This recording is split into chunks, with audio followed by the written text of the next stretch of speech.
আমি ভেজিটেবল চপের জন্য যে পুরটা রেডি করে নিয়েছিলাম সেই পুরটা দিয়ে এখন এই যে গোল গোল করে এই যে চপের আকারে সব শেপ করে নিচ্ছি এরকম করে।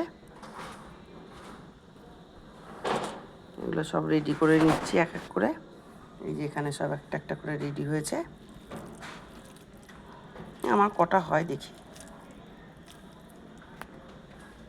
করবো।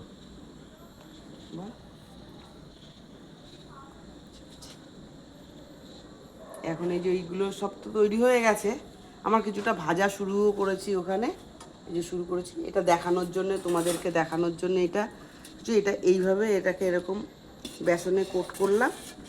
বেসনে কোট করার পরে এইটা হচ্ছে এই ব্রেড কামের মধ্যে চুবিয়ে দিচ্ছি। এই যে ব্রেড কামে চুবিয়ে এই যে বা হাত দিয়ে এটাকে দিয়ে ভালো করে এটার মধ্যে পাক খাইয়ে নিতে হবে। নিয়ে এই যে এরকম করে বেশ ভালো করে চেপে চেপে দিলে পরে এই ব্রেড ক্রাম্বগুলো সুন্দর করে এটার মধ্যে মেখে যাবে। আর এই যে আমি আর ডবল কোট করছি না, কারণ ব্রেড ক্রাম্বটা ভালো করেই লেগে আছে। আজকে এটা শেপটা দিয়ে নিলাম সুন্দর করে হাতের সাহায্যে। এই যে এখন আমার একটা রেডি হয়ে গেল। এই যে এখানে আমার এই যে সুন্দর করে এই যে রেডি করেছি, এগুলো এখন আবার ভাজতে দেবো। এই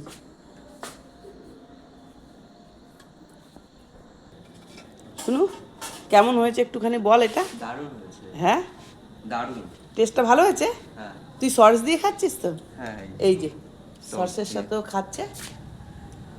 টেস্ট হয়েছে তো?